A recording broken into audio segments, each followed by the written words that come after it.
Oi, gente, tudo bom com vocês? A paz do Senhor a todos, né? E hoje mais um devocional para a honra e glória do Senhor, né? E hoje a palavra que o Senhor nos dá está em Romanos 6, do 14 em diante, né? Gente, essa palavra de Deus hoje, né? É, um, é uma pregação, né? Aqui eu não. Aqui a pessoa está pregando para o povo daquela época e é lindo, né? A pregação, ele tipo faz uma afirmação aqui, vocês vão ver. Ó, o 13. Nem tampouco apresenteis os vossos membros ao pecado por instrumento de iniquidade, mas apresentai-vos a Deus como vivos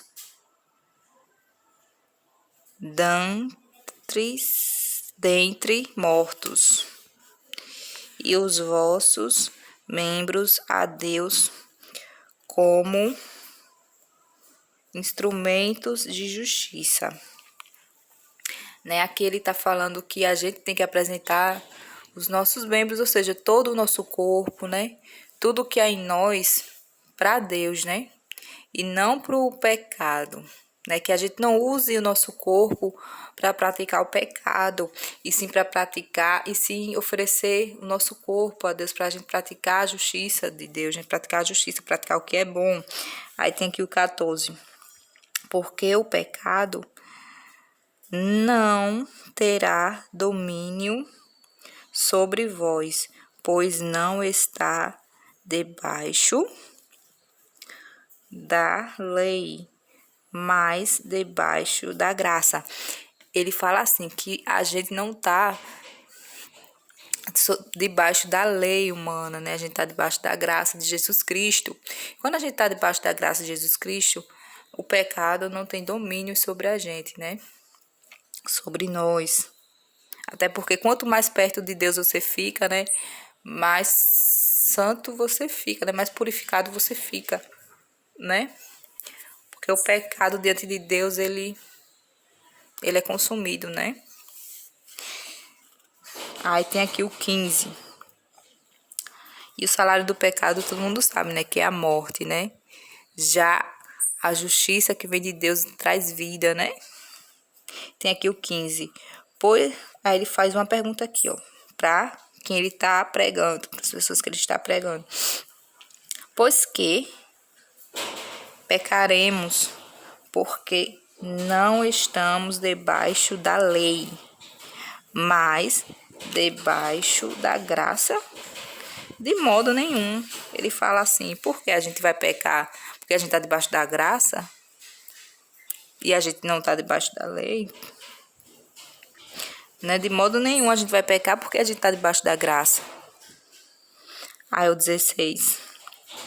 Não sabeis vós que a quem vos apresenteis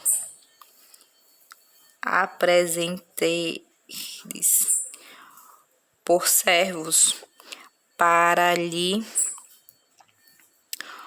obedecer, sois servos daquele a quem obedeces, ou do pecado para a morte, ou da obediência para a justiça. Ou seja, ele fala aqui, né? Vocês não sabem que vocês são servos daqueles a quem vocês obedecem? Se vocês obedecerem o pecado, vocês vão ser servos do pecado. Se vocês obedecerem à justiça, vocês vão ser servos, né, da justiça. E essa justiça vem de Deus, né? Essa justiça aqui que ele está falando. Então, quando a gente obedece o pecado, o salário do pecado é a morte, né? Porque a gente vai ser servo dele, né? A gente começa a ser servo daquilo a quem a gente obedece. Ele tá falando isso aqui. Eu acho que tô no 17 agora, né?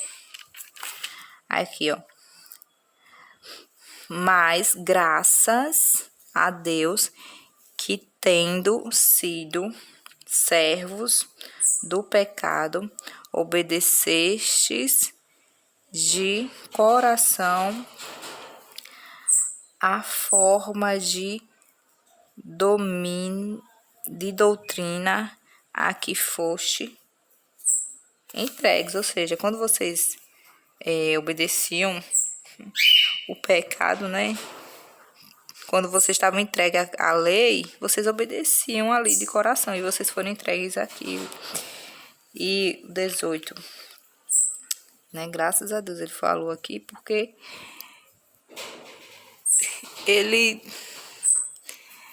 aquelas pessoas, né, acreditavam naquelas doutrinas e tudo e seguiam aquilo.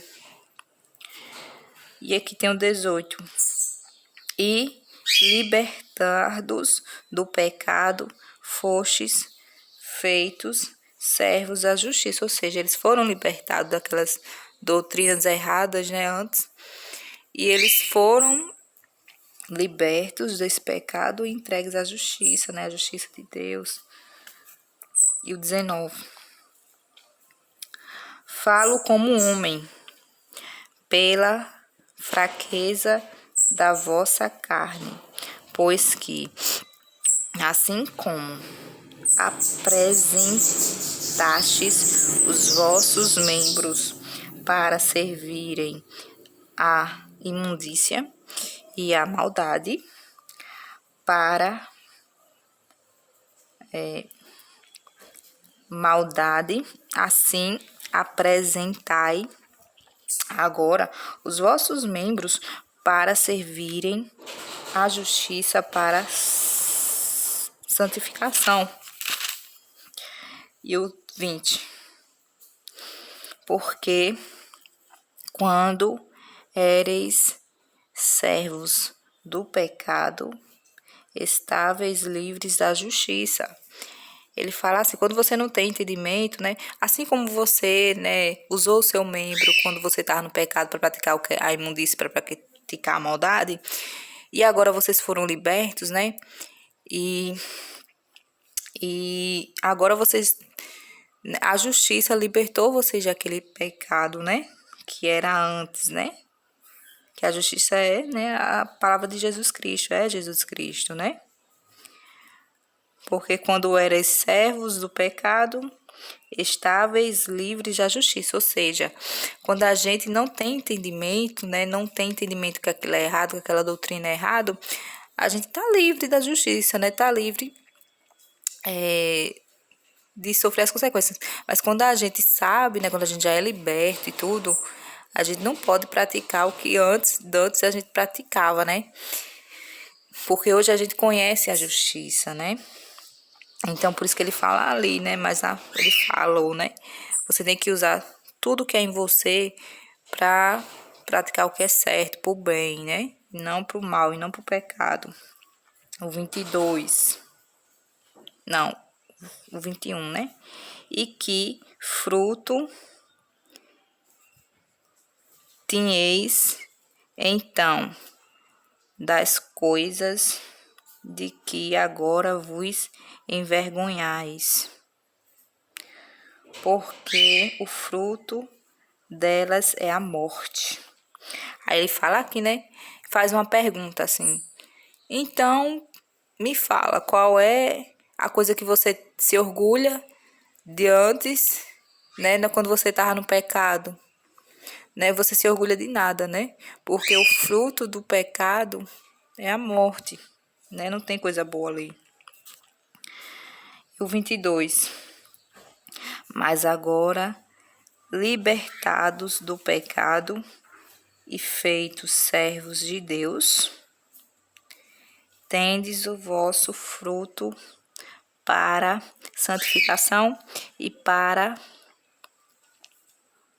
por fim a vida eterna. Então, assim, ele fala que a recompensa, né, que a gente vai ter, né? Como agora a gente é servo de Deus, conhece a verdade, todos os nossos frutos são para santificação, né? São para edificação, para a justiça, né? Para ser usado para a justiça de Deus. E o fruto mais ainda que a gente vai colher é a vida eterna. Isso é uma promessa de Jesus Cristo que todo cristão tem que ter na sua mente, né? A gente não é desse mundo, a gente tem uma vida eterna que vai viver com Jesus Cristo, né? E eu me apego às coisas de Jesus, que Jesus fala, porque o dia que vier uma luta, vier uma tribulação, ou então todas as Bíblias forem proibidas no mundo todo, né? A gente tem que guardar a palavra do Senhor no nosso coração e a gente tem que lembrar, né? Ele disse: se creres, sereis salvos tu e tua casa. Então ele fala aqui, né, que os frutos da gente estar com Jesus, né, que a gente usar tudo que é em nós para santificação e tudo, isso vai trazer, né, a vida eterna. Então, a gente que é cristão, isso foi uma promessa de Jesus Cristo. E toda promessa de Jesus, ele cumpre. Toda promessa que Deus faz, Deus cumpre. Então, ele falou da vida eterna, da vida que a gente vai viver junto dele, né? Junto a ele. Então, vamos orar agora agradecendo essa palavra do Senhor. Jesus, muito obrigado por tua palavra. Coloca a tua palavra no nosso coração. Repreende todo o mal, Senhor, nas nossas casas, nos nossos lares. Em nome de Jesus, Senhor, dai-nos força, dai-nos sabedoria. Em nome de Jesus, amém, amém, amém, amém, amém. Que todos os nossos propósitos sejam diante de ti, Senhor. Em nome de Jesus, amém. Então é isso, gente. Que todos na paz de Deus, né? Nunca se esqueça que Jesus Cristo, ele te ama muito, muito, muito.